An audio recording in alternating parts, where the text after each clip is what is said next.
what the big deal about Cracker Jack is. Did you ever go and buy a pack of Cracker Jack thinking you're going to get a prize and find no prize in the box?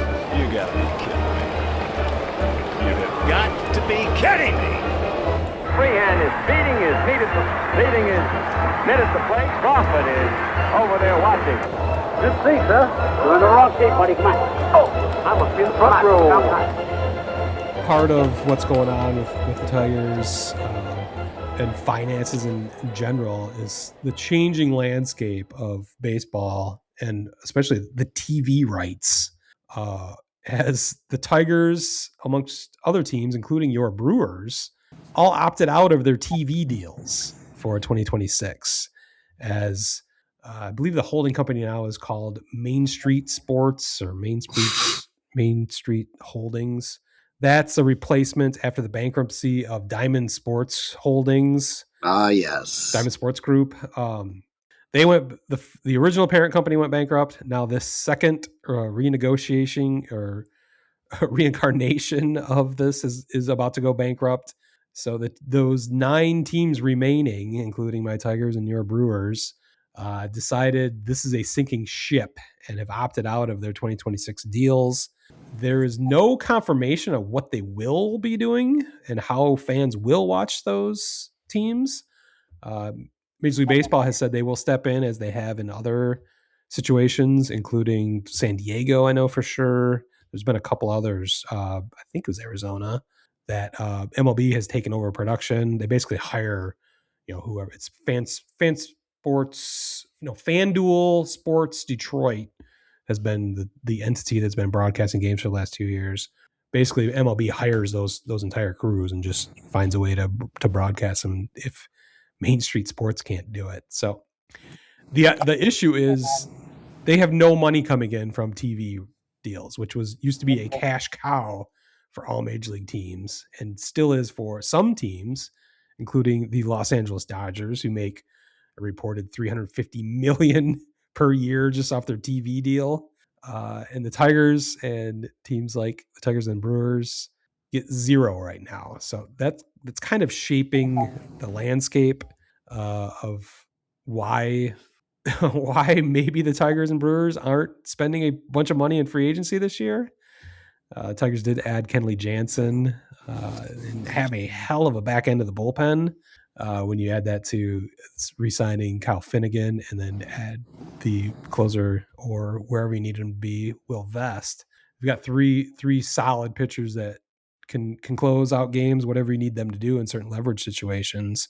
I love the back end of the Tigers bullpen, but they need more help. But I don't know if they're going to add anything else in this offseason with so much uncertainty on the money front. I want to also bring up briefly, and I haven't. This is a couple months old now, but we were speaking of TV dollars, and that might be part of what's limited the Brewers' activity this offseason.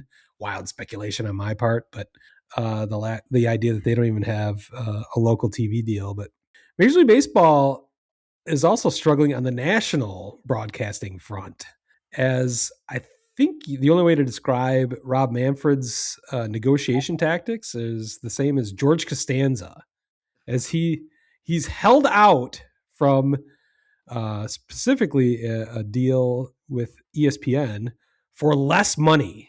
I don't know if you remember this. Many months ago, there was a big spat between ESPN and Rob Manfred specifically, who called ESPN a dying platform after ESPN chose to opt out of the last 3 years of their Sunday Night Baseball deal, amongst other properties. That deal has been renegotiated for $900 million less money. The partnership between ESPN and MLB has returned. The ESPN is now the owner of MLB.TV. That is a fascinating development that will have massive repercussions down the road. When you and I sign up for MLB.TV again this year, that will be owned by ESPN. Part of the national negotiation rights deal that Manfred negotiated also includes new broadcasting partners such as Netflix. So No, I've got the list here. I have to look this up again because I can't remember how many different subscriptions we're going to have to see all Major League games next year. Sounds about right. It is, of course, Fox. Yeah. TNT has been a partner for many years. You basically see them on, is it Saturdays? And then they have like either the American League wildcard round or the National League wildcard round. You also have to have ESPN, of course. NBC is now a partner. Peacock, Apple TV, who took over Friday nights, and now Netflix. So those are all, if you want to see, there's a potential that you won't be able to see a White Sox or a Brewers game unless you have all those subscriptions, or myself. It seemed to happen many times last year where the Cubs or the Tigers were on Apple TV and I didn't have it. And I just listened to it on the radio because I'm sick of paying for all these subscriptions that I don't really use otherwise. So it is growing exponentially. And Major League Baseball is making less money from it, which is just fucking hilarious.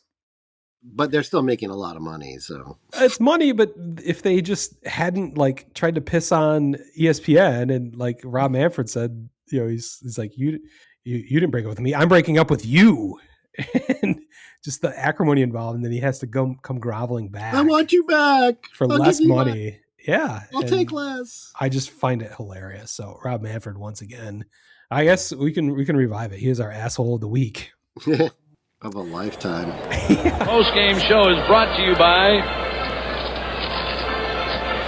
Christ, I can't find it. The hell with it. One guy poured beer all over my head. The guy said, how can you take that? I said, look, that man didn't do nothing. He poured some beer on my head.